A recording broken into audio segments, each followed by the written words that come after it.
বারবার কন্যা সন্তান হওয়ার কারণে দায়ী কে, মা নাকি বাবা? কোনো মানুষের বারবার শুধু মেয়ে হচ্ছে, 3টা মেয়ে নিয়েছে, 4টা মেয়ে নিয়েছে একটা ছেলের আশায়, কিন্তু আবারও মেয়ে হয়েছে। কারণ বারবার শুধু ছেলে হচ্ছে, উনি চাচ্ছেন যে আমার একটা মেয়ে হবে, বারবার শুধু ছেলেই হচ্ছে। এইটাকে কেন্দ্র করে আমার দেশের ভিতরে অনেক সময় দেখা যায় স্ত্রীকে ডিভোর্স পর্যন্ত দিয়ে যায় যে তোমার শুধু মেয়ে হয় কেন। হ্যাঁ, 100% আছে। অনেকে স্ত্রীকে ডিভোর্স দিয়ে দিচ্ছে যে তোমার শুধু বারবার ছেলে হয় কেন, আমার একটা মেয়ের প্রয়োজন। প্রিয় ভাইয়েরা, প্রিয় বোনেরা, ভালো মতো শুনুন, কন্যা সন্তান হওয়ার পিছনে কোনো মেয়ের দায়বদ্ধতা আছে কিনা, তার কোনো ক্ষমতা আছে কিনা, এটা বোঝার চেষ্টা করতে হবে। আপনি অনেক সময় দেখা যায় ফ্রেন্ডকে যে বন্ধু তোমার সন্তান আসছে নবজাতক, তুমি কি খাওয়াবে? বিরিয়ানি খাওয়াবো, আমি বিশাল পার্টি দিব তোমাদেরকে।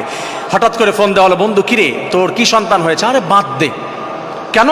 একটা মেয়ে হয়েছে, আমি চাচ্ছিলাম যে একটা ছেলে হবে। নাউজুবিল্লাহি মিন যালিক। সেই মূর্খের জামানার মতো, জাহিলি যুগের মতো আচরণ আপনি করবেন না। স্ত্রীর প্রতি জুলুম নির্যাতন করবেন, বারবার মেয়ে সন্তান হয় কেন? যদি আমি সায়েন্স থেকে বোঝাবো আপনাদেরকে, কোরআন থেকে আমি বোঝাবো। সায়েন্স কি বলেছে? আপনারা তো সায়েন্সের প্রতি অনেকটা দুর্বলতা অনেক সময়। সায়েন্স বলেছে, যারা মেডিকেল সায়েন্স নিয়ে পড়াশোনা করেছেন, আমি বায়োলজিতে পড়েছি, একটা মেয়ের সেক্সের মধ্যে কি থাকে, তার সিমেনের ভিতরে কি থাকে, তার ক্ষমতা কি, তার নাম হচ্ছে 2টা, এক্স এক্স। মেয়ের যে ডিম্বাণু তার মধ্যে থাকে এক্স এক্স, বোঝার চেষ্টা করতে হবে, 2টা এক্স। আর ছেলের কি থাকে? X Y, X Y. একটা মেয়ে তো শুধু এক্স, তার কোনো ওয়াই নাই।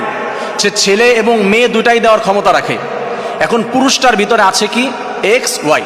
কোনো পুরুষ থেকে যদি এক্স যায়, মেয়ের মিলবে কিসের সাথে? স্ত্রীর মিলবে, তার তো 2টাই এক্স, যে কোনো একটা এক্সের সাথে মিলবে, এটাও এক্স এটাও এক্স। আপনার থেকে গিয়েছে, আপনি পুরুষ, আপনি ভাই শুনুন, আপনার থেকে গিয়েছে এক্স, মেয়ের তো 2টাই এক্স, এক্স এক্সের সাথে মিলে কি হয়েছে? মেয়ে হয়েছে। আপনার থেকে গেল এক্স, মেয়ের তো 2টাই এক্স, আপনার থেকে যদি ওয়াই যায়, আপনার থেকে ওয়াই গিয়ে মেয়ের একটা এক্সের সাথে মিলল, হয়ে গেল ছেলে। বিজ্ঞান বলেছে এটা।